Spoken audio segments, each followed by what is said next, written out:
Right, guys, how's things? Enda Varley here, joined by Steven Poacher for another week. We're here, obviously, going to discuss the matches coming up this weekend.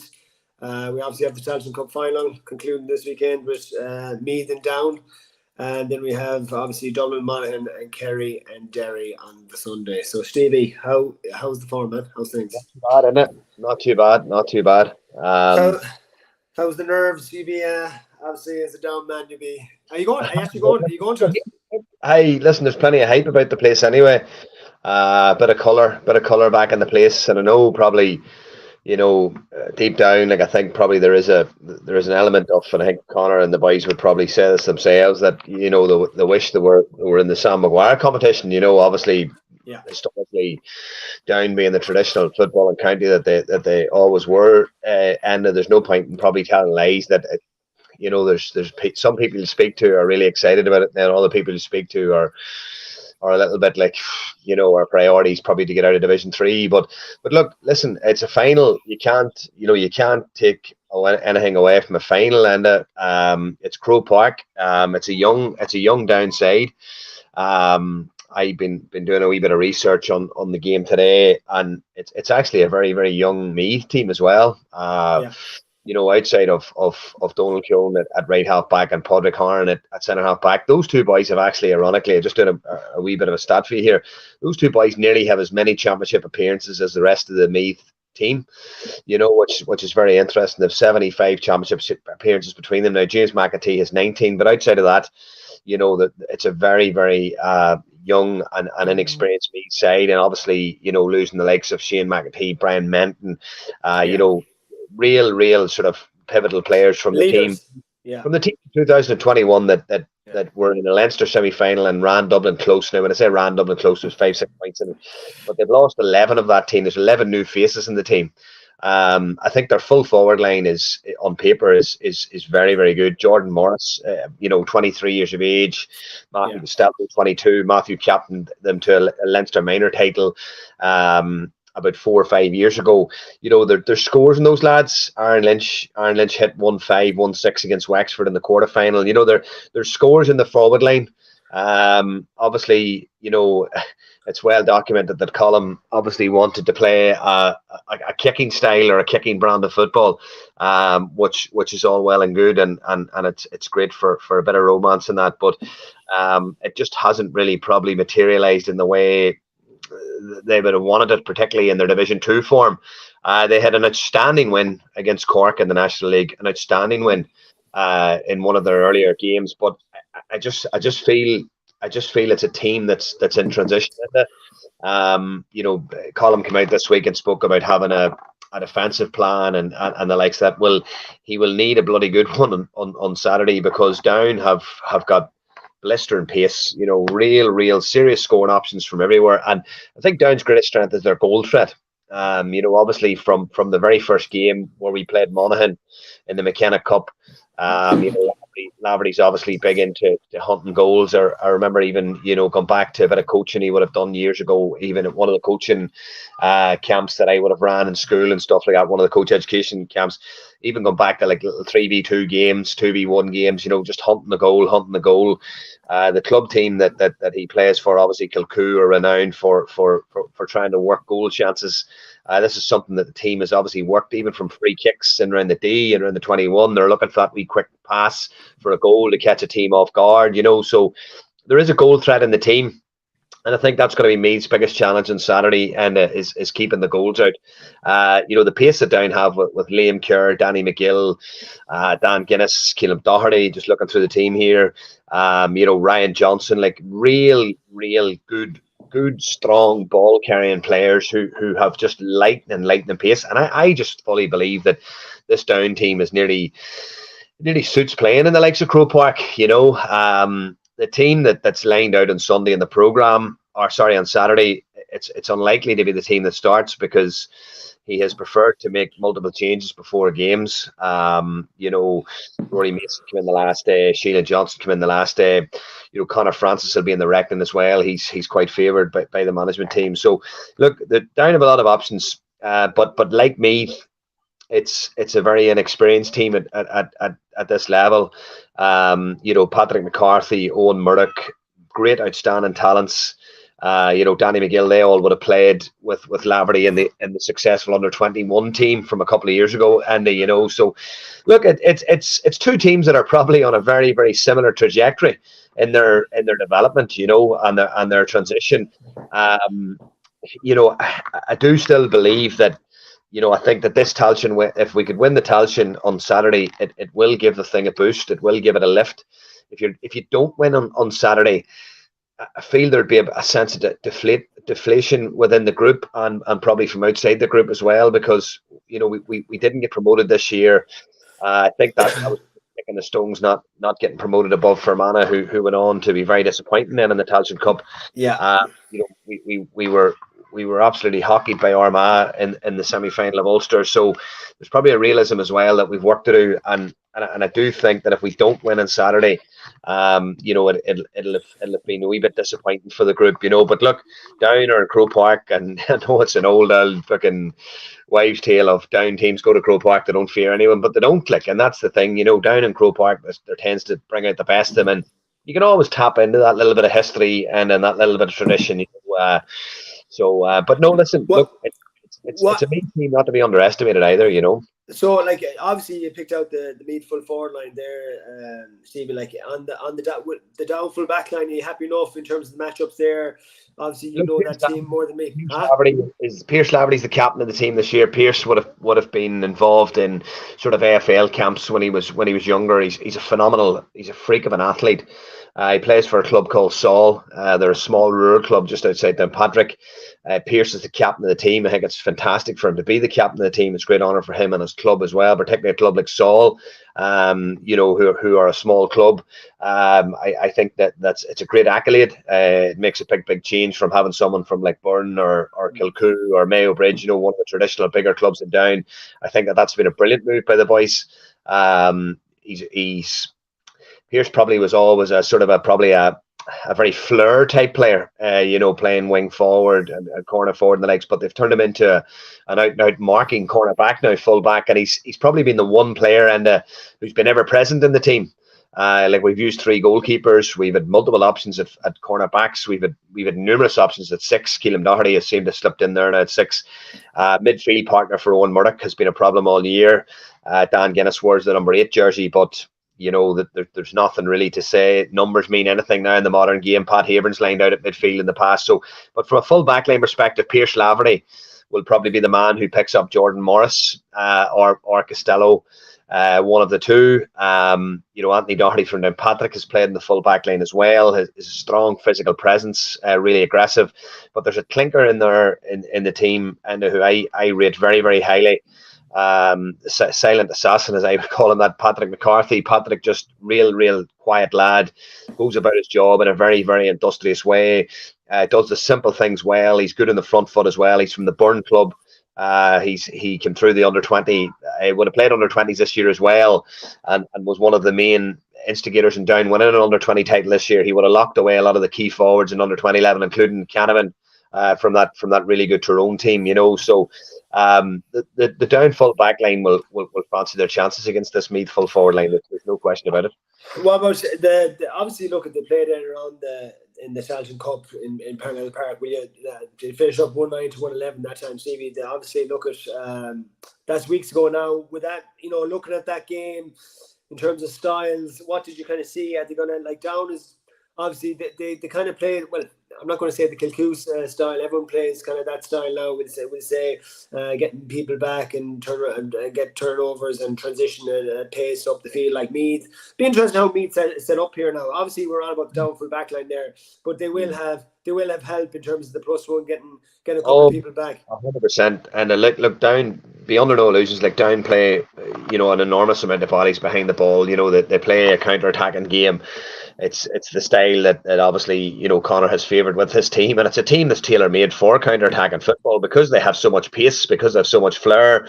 One positive about them is that when they do break, they break with a lot of pace, a lot of numbers. There's a lot of direct play as well.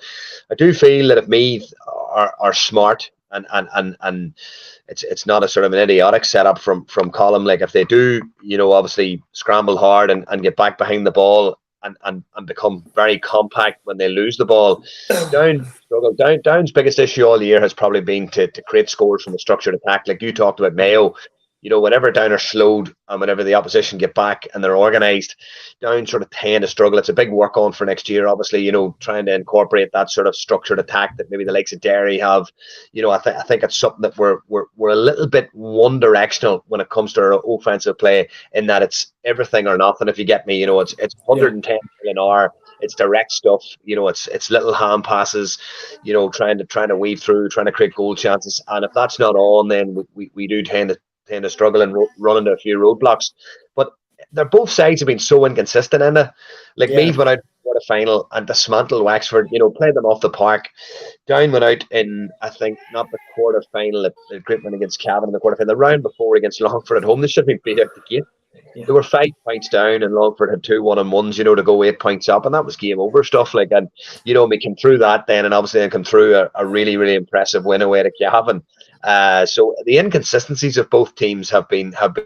Would you be worried? Would you be worried, Stevie, with the the 8 goals, the semi-final? Is that kind of a false sense of?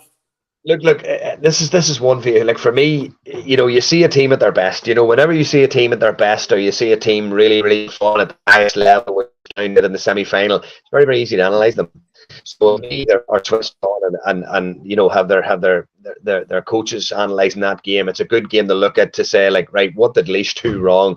How can we sort of obviously put those wrongs right? Like, and on the same side of the coin, Down will look at the flaws in the Meath setup against Antrim. Like I was at both games, like, and you can see the 2-14, to Antrim and. They scored 216. I appreciate and respect that. Like, but at the same time, they were wide open at times, and they really, really were wide open times. Padraig Hornan is in at centre half back. Padraig been around the block a long time as well in their half back line. Those boys aren't stupid either, and I'm sure those players are sort of saying to, there'll be players.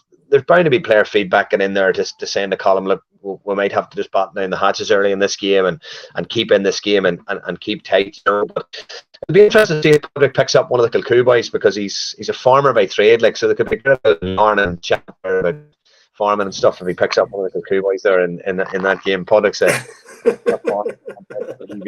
hard working farmer at that, Well, the big one for me, Stevie, would be like, obviously I watched some of the Down in the Laois game, and Laois, like, geez, they didn't get a hand on them, man. There's no, like, literally Down just walks up I think I counted one of the goals, there was three plays with the ball and no Laois player got hands on at all. Like, so it's, as you said there, Meath are wide open as well. So this could be a high scoring game here. If like for Meath, if I was coming to work, I'd be saying just no turnovers, because as you said there, Down get heat or momentum off the turnovers, and as you said there, the break at pace, quick transition ball, they will score. But if you get men back, full men back. 100%. Yeah, 100%. Listen, and there's no doubt about it. Like, Meath are going to have to take the sting out of the game. We're going to chat about Dublin very soon and how they've changed this year. Like, one of the big things they've changed is become very much more processed football now again this year in comparison to where they were last year with turnovers. And that's a key thing for Meath. If Meath are smart and they play the game, and keep the ball, I think they've got a chance. But look, at the same time, there's probably a lot of Down folk that are completely dismissing Meath, and when I looked at it today, like, Meath, there would be, there'd be a sort of an element of, look, I could win this game handy, and I don't think it's just going to be as handy as that. It's Croke Park, it's a final. I know that you have the experience of the Kilcoo lads there and the team who have played in Croke Park and played in finals, and that experience will help them. There's no doubt about it. There's a lot of young lads in there too, that this is probably their biggest and most significant game in a long while, But look, Down have a couple of really, really outstanding individuals, and I'm not going to lie to you when I say this, and I'm not exaggerating. Like, I think Owen Murdoch is got the potential to be a really, really superstar footballer for this county.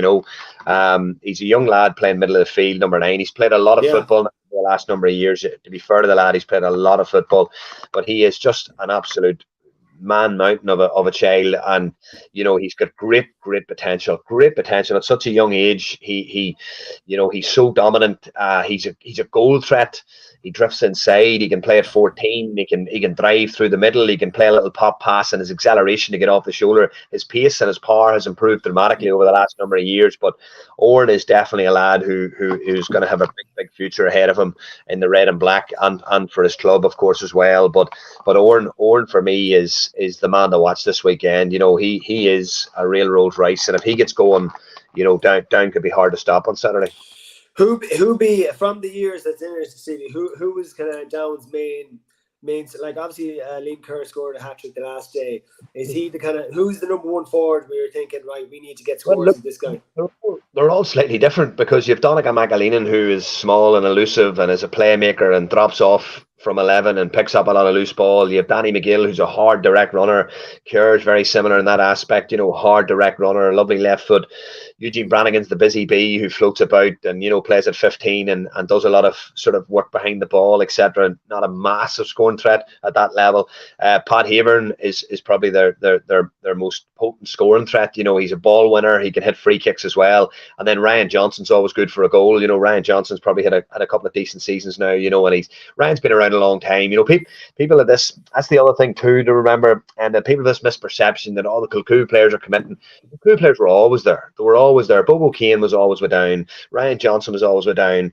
Keelan Doherty was always with Down. You know, Jerome Johnson was always with Down. Sheila Johnson was there when Paddy Talley was there in 2019. So it's not a big whole new thing, you know. It's not a big hooray that they're all in, you know, and obviously Ryan McAvoy's been there for a good few years now, even though he's only a young fella. So a lot of the Kilcoo boys have been around the Down panel now for a good 3 or 4 years, you know. Sometimes the narrative in the media, you know, can create this sort of thing that they're all back this year for the first time. They're not really. Like, there's a couple of new faces, but there's no one there that really hasn't been there before, you know. So but no, look, it will be an interesting game. I think if Down get a good start and Meath have to chase the game, I think Meath are going to be in big trouble. You know, I really do think that. But at the same time, you know, the likes of James McEntee, Aaron Lynch, you know, Jordan Morris, Matthew Costello, the players that can hurt Down too, you know, the players that can hurt Down too. But it's two teams that I would say are probably on a very, very similar trajectory from their development point of view. You know, new managers, new styles,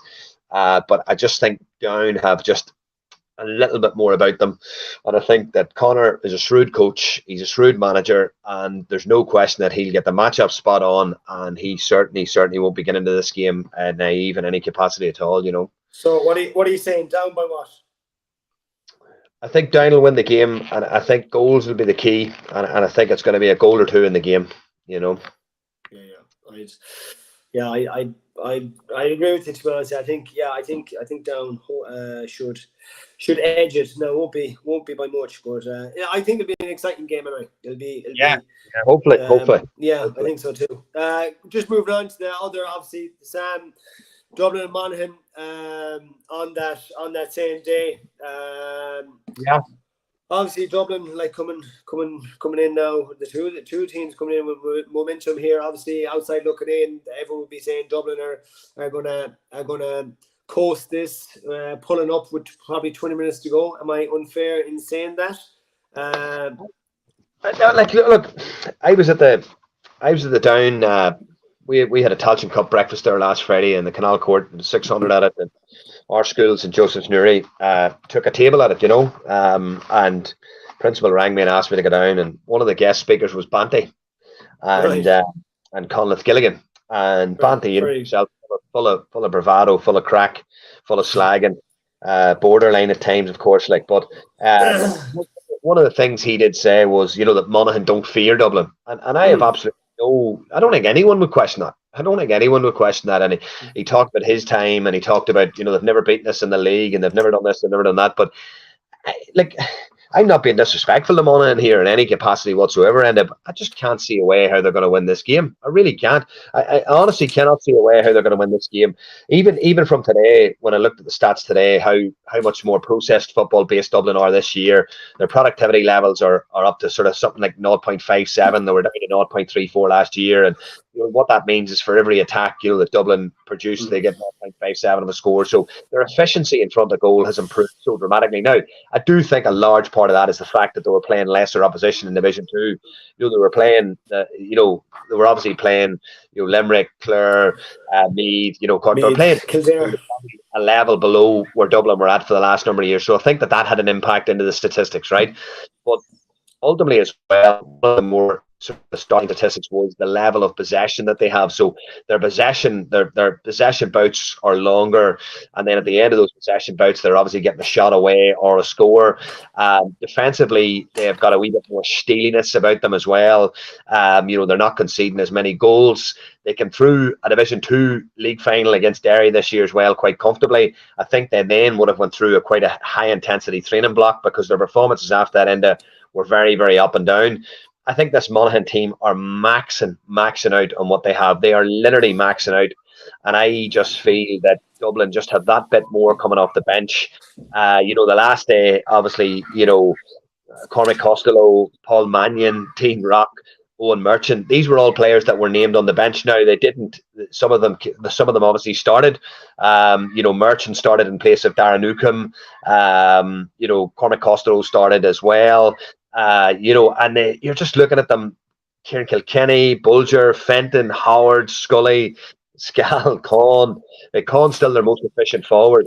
He's been involved in 115 of the scores they've got throughout the championship. I just don't see how Monaghan are going to win this game. And I would love Monaghan to win this game, and I mean that. Like I think Monaghan people are good, honest. They're fucking to the highest held people. They're maximising their resources. Don't get me wrong, they still have some brilliant footballers, but I don't know what you think. I just can't see a way or how they're going to win this game. I don't know. I've just seen this movie too many times, Steve, to be honest with you, with Dublin and the style of Monaghan play. I think Dublin, I'm looking at the middle third battle, possession-wise, I think Dublin will own the ball. I think Monaghan's full forward line, the forward line in general, will give Dublin problems, but the problem is they won't get enough ball. As you said there, the more process-based in terms of their score ratio has gone up this year with longer stints of possession. I think they'll starve Monaghan off possession. I'm thinking, obviously, look at depends. Monaghan really have to go for it here in terms of definitely going up in the Cluxton's kick out, really aggressive, definitely on frees, because as we both know, the score ratio for them for any team goes up when they win that opposition kick out. I just personally look at, as you said there, I think Monaghan maxed their season out here. This is no disrespect, but obviously Vinnie Corey's first year, they're at the beginning of their journey. Dublin, obviously, with Jesse Farr bringing back Cluxton this year, bringing back McCaffrey, bringing back Mannion. This tells me, especially the Cluxton move, that was kind of Pat Gilroy's kind of fingerprints all over that, that they wanted to squeeze one more All-Ireland out of this team here. So look, I just I have question marks over the Dublin backline. I don't think, but I just don't think. Look, you saw with Mayo when they got quick transition ball into the full forward line, they did cause the Dublin rearguard some issues here. But I just middle third, Stevie, I just can't see it. Look, Dublin's middle third is very strong there, and as you said there, with the boys coming on, it doesn't really matter who starts. They still have 4 or 5 really good lads. If it's Mannion, Kilkenny, McCaffrey, O'Dell, Keane Murphy's a decent player, like Paddy Small, they kind of rotate in and out who starts and who comes on. But the boys coming on now, as we said a few years ago, it's the same standard. And you're looking, we'll say Paddy Small starts. He's a very good player. Paul Mannion comes on for him, and you're the quarterback. If you're Rhino 2 looking at this, you're thinking, fuck, I have another 20 minutes of this shite going on here. So it's just, I just can't. I think Dublin will frustrate them. I just, if I was Monaghan, I fucking, it's better losing by. I think if they play the same way as they play, I think they'll lose by 10 points. I think it'd be death by 1,000 cuts here. I think Dublin will just squeeze the life out of them, and the last 20 minutes, you won't even have to watch the game. I know that's probably disrespectful here, but I I obviously hope you're wrong, but I do see a very similar pattern. I think, obviously there'll be a couple of nice engagements. John Small got on to Michael Bannahan. Michael Bannahan had a big influence for Monaghan this year. I think he's a brilliant footballer. I think he's going to have a fantastic future. Centre half. The Monaghan forward line, Stevie, is fucking decent. Listen, unquestionably, and I think, obviously Carl O'Connell and McCarthy wing back, obviously with have to be in the front foot. You know, they'll hopefully get on a lot of ball. You know, I just feel there's part of me feels that, you know, Vinnie Corey has done an unbelievable job and an unbelievable job. I think Vinnie Corey's been the manager of the year, you know, Yeah. by a million miles, from the point of view being that he came in to a group of players who were being written off. You know, the team was in transition, they'd lost a couple of key men. You know, he's obviously managed the likes of Conor McManus very well. You know, the older players, Darren Hughes, they've managed them very, very well. He's brought them in and integrated them into games and stuff like that. But, you know, and obviously tapered and tailored, hopefully, you know, becoming at this time of the year. Stayed in Division 1, a very competitive Division 1. You know, because I think the fact that Roscommon got off to a flyer put a spanner in the works in Division 1, because all of a sudden then everyone was looking over their shoulder because they had Roscommon nearly relegated along with Donegal before a ball was kicked.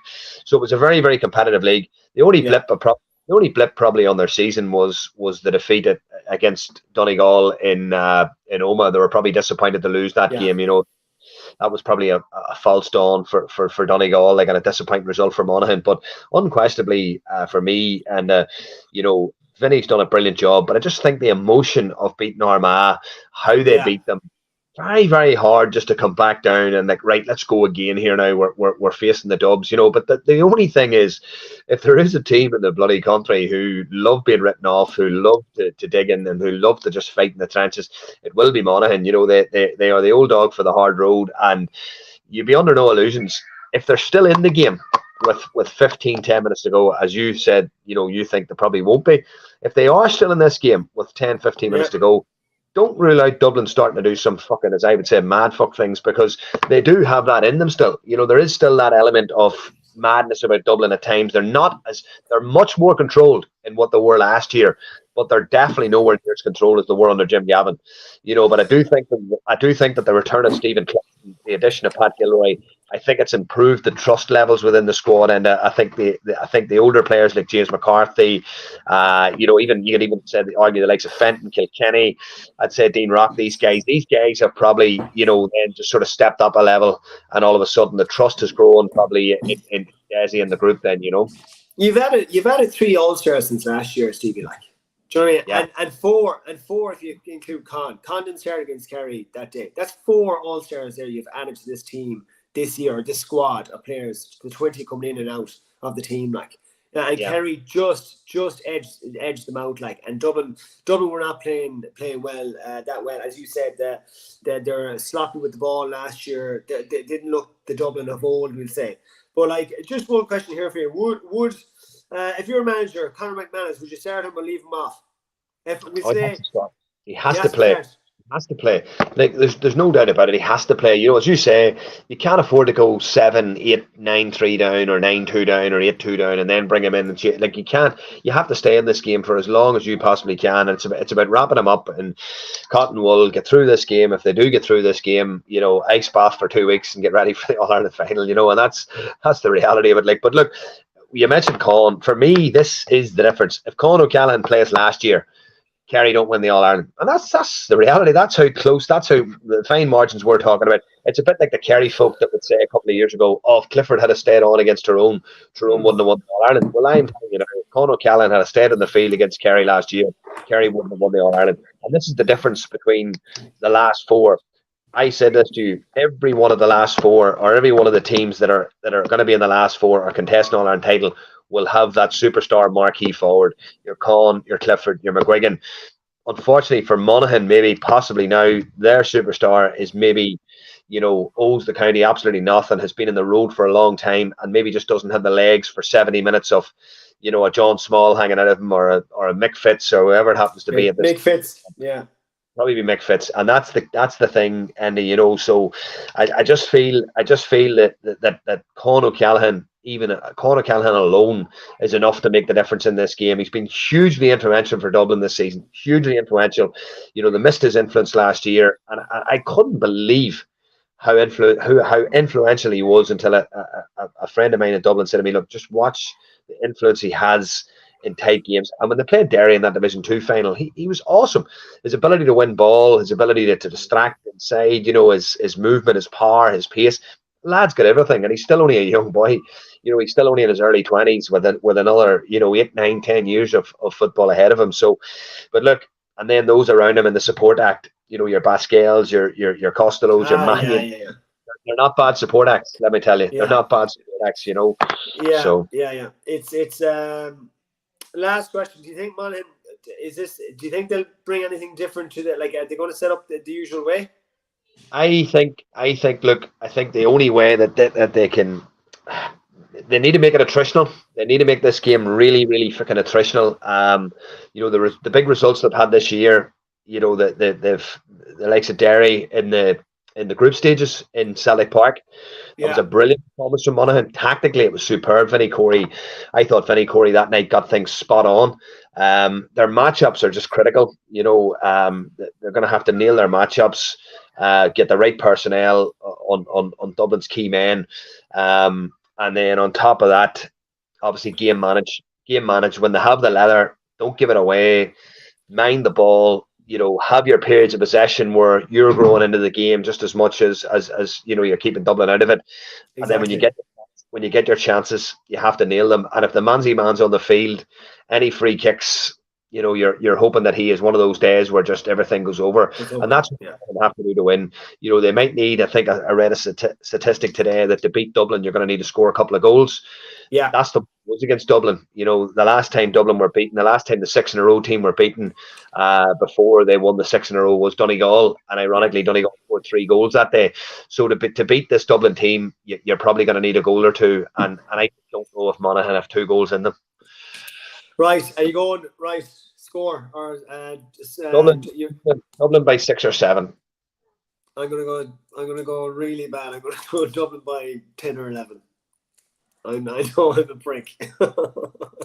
We'll see. I hope I'm wrong. I really do. Hold on. You can't go. You're not allowed to go on your holidays now to Killarney or Castlebine. Yeah. I really hope. I've seen this movie too many times. I hope I'm fucking wrong. I really do. Jesus, I'll be the first man to admit it. Look, we'll see. All right, last game. Kerry and Derry. Yeah. I'm going with Derry anyway. No, I think. Oh, and you actually hold on now. You said Derry. You had to pick Derry for the All Ireland. So you have to go with Derry. I'm not going to shy away from what I see, because what I see is it might not be the most enjoyable. It might not be the most enjoyable game to watch. No, they play, but they are very, very process driven. I watched their game the other night. Actually, I watched the highlights on YouTube of their semi-final against Galway. I just wanted to sort of see what actually went wrong, and the ball they turned over and in critical areas, how they were caught, and they're just not getting caught as much this year. The 3 turnovers in a row against Cork, but 3 of them actually came from a shot being dropped short, and it was obscure. And I remember at the time thinking, wow, that's 3 in a row from Derry. You never see 3 turnovers in a row from Derry, because they're so methodical and so efficient. Their minors winning the All Ireland, that has unquestionably just created an unbelievable hype and drive and momentum. Like, Andy, you can't underestimate those things. It's a county on the rise. It's a county that is on a serious trajectory at the minute. Statistically, their underage teams are absolutely head and shoulders away from anything in Ulster at the present moment in time. They've great leadership throughout their squad. You've got their team, Chrissy McKaig in the full back line, Gareth McKinless at 6, Glass and Rogers, Paul Cassie's having a great season. It's quite a young forward line as well. But the addition of McFall this year, has been a huge addition too. My only worry probably is if Kerry can lock down McGuigan, where will they really, really get enough scores? Because Kerry are going to get scores. You see what Kerry put up against Tyrone. I don't think they'll put 218 up against Derry. I don't think they will. But I do think that Kerry will score quite a bit. A lot more probably than your normal, side would against Derry. They've just got too many different threats. Clifford is just a complete and utter machine. Chrissy McKaig will obviously pick him up. It's going to be an unbelievable battle. It'll be really, really interesting. I think McKaig is one of the best man markers in Ireland. I think he's one of the most disciplined defenders in Ireland. Owen McAvoy has been added to the panel this year from the under-20s. Obviously, I think he'll pick Geaney up. And Conor McCluskey will pick Paddy Clifford up, because McCluskey likes to drive forward. And and they could look at that as maybe Conor McCluskey maybe exploiting Paddy Clifford on the back foot possibly. Shawnee O'Shea, Gareth McKinless, another fine battle there. This is the area where I think Derry, and I've put an asterisk beside it, is the middle of the field. Now, we felt the last day that Tyrone could get the better of Kerry's midfield, and maybe there was a bit of, but I think there was a bit of venom in Kerry's performance the last day. And I think there was a wee bit of venom, and I think there was a wee bit of what I would call mental Tyrone-itis from Kerry, where there was a bit of mental scar tissue there. There was a few of them probably waking up in the middle of the night with red hands in their dreams after the defeat of 2021. You know, there was probably an element of Jesus. You know, you be careful mentioning red hands of Ulster now around this time of the year up in the north. But when you look at Derry midfield, you know, for me that Derry midfield is it's the best in the country at the present moment in time. It's the best in the country, and I think it's an area that they can really get at Kerry. You know. But are we given midfield now, as in that? Are we given, like, we'll say in terms of fitness and athleticism? There's fuck all difference between Glass, Rogers, Jim O'Connor and Jack Barry. But in terms of fielding ability, I'd probably give Glass and Rogers the edge here. But there's fuck all fielding anymore, Stevie. Like, it's all kind of pockets. Very powerful. He's a great athlete, very powerful runner. Yeah. No, I get that, but on the ball, those two men have a serious influence. Glass and Rogers. You know, Brendan Rodgers gave an exhibition a couple of years, 2 seasons ago actually, when he went on to Michael Murphy. It was a real curveball. Derry threw the curveball. They put Rodgers on to Murphy. He put Murphy in the back foot, kicked 3 points in play that day. He was absolutely outstanding. I would always have looked at Brendan Rodgers obviously as a full back or a 6, you know, but the move to midfield is he's just so powerful. He's really good on the ball, and you know, he can contribute on the scoreboard as well. And I think that's obviously an area that Derry will look to exploit. You know, we'll say it will be obviously different from the Tyrone game. Because obviously turnovers, 19, like Derry aren't going to give Kerry 19 turnovers, and from them turnovers, as we discussed previously, you know, a couple of kick passes, Jim O'Connor, Jack Barry, fucking it, all the runners coming off the shoulder, Clifford inside as a focal point, runners coming off him, or he'd fucking dummy and throw it over the bar, and Shawnee O'Shea as well. So it will be a more structured game, and we did say before, Kerry do.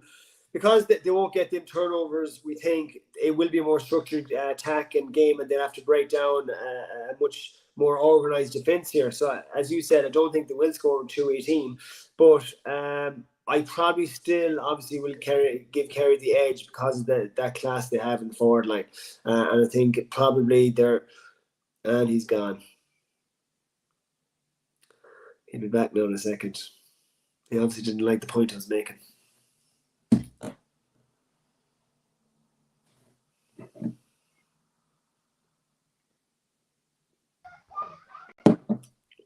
Yes, bye.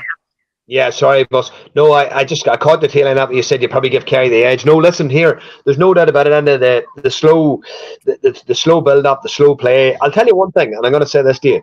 You see, if Kerry defend the way they defended against Tyrone at times. Now, don't get me wrong. Kerry's defending was outstanding, but there was also opportunities there as well. I just think Derry's attack this year has just been so structured, so organised, so methodical, and I think there's goals in Derry. There is goals in Derry, you know, depending on how Kerry set up. But I think what Kerry will try and do is mirror image Derry. I think they'll try and mirror image them. I don't think it's going to be a game for the purists. I think it'll be cagey. It'll be edgy, particularly in the first half, and the first 50-55 minutes could be a real sort of attritional affair.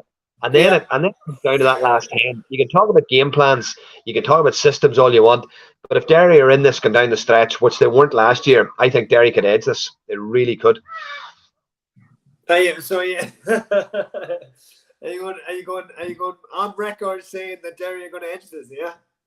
I think Derry. I have a feel. I just have a feeling from the word go this year. I said to you, I've just been very impressed with how they've made the transition from you know, losing Gallagher to Kieran Mina taking over. I'm so impressed with how that's gone so smoothly. I'm just so impressed with how comfortable they were against Cork. They was never really in danger, bar the goal from Cork, where there was a little bit of a hooray for a minute, but Derry would straight down the field and scored instantly. And I just been so impressed with them, and particularly their development from last year. I think they're a mature group. They've won back-to-back Ulster titles. Yes, they didn't get over the line against Dublin in the Division 2 final, but they'll have learned a lot. And don't forget that day, Chrissy McCaig was injured that day. Owen McAvoy was injured that day, and Conor Glass went off an injury that day. 3 critical key men for them. So I just wouldn't be reading an awful lot into that result either. So, look, as I say, it's. I will say though, Stevie. I will say if Kerry get ahead, they get ahead by 3-4 points. This game, I'm not going to say it's finished, but if Derry get behind it all, if, as you said there, if they make an attrition of the first 55, 60 minutes and it's even pagan going in the last 10 minutes, well, then you'd have to, you know what, you'd nearly give Derry the edge here. But if Kerry get ahead here, the floodgates could open like last year, like always. Like that's. I'm not saying they're another year mature. 100%. Listen, the whole part of Derry's thing is Derry's system and the way they play. Yeah, it can be a struggle to really chase a game. It can be a struggle to chase a game. So, now they did chase elements of certain games throughout the year, and they did manage to do that. But this is a different animal they're playing on Sunday. Obviously, it's a Kerry who are maybe now got to the stage where they were hurting before the Tyrone game. They've come through the Tyrone game. They'll have 2 weeks now of really honing in on Derry, really focusing in. Paddy Talley again, having his knowledge, of Derry and Ulster football. Obviously, it's a huge advantage, and it's a huge advantage. To have that knowledge is a huge advantage. When you're so close to a group like that. But no, listen, I'm still edging towards a narrow Derry victory, and I'm sort of maybe out of hope, because I'd love to see something different. Kerry and Dublin have contested so many All-Ireland finals, and don't get me wrong, I'm sure it'll be another fantastic final. But I would love to see something different. I would love to see Derry against Dublin, or Derry against Monaghan. And as I was thinking to myself, if Derry and Monaghan in the Ulster final, Jesus, I tell you, there'll be a lot of people egging their faces. No, listen. As I say, I think the key is that if Derry can keep the shackles on Clifford and O'Shea and maximise their scoring opportunities, keep the turnovers down. That's a big chance. Yeah. Keep the turnovers down. Break if they can win that middle third battle. Even get a few of Kerry's kickouts. As you said there, making a attrition for the first 50 or 60 minutes. Look, I think Kerry, me slating Kerry all year. I think they'll possibly edge this one, and I think Dublin will probably beat them in the final. But anyway, we shall see. We shall see. Look at Stevie until huh? What'd you say? I says you may hope so. Well, I'm sure the boys on Twitter will certainly let me know. They have already. Jesus Christ Almighty! My God! Right, go on. Look, we'll talk next week, man. We'll talk next week. Good man. Good luck. Good luck. Cheers, Stevie. Good luck. Bye.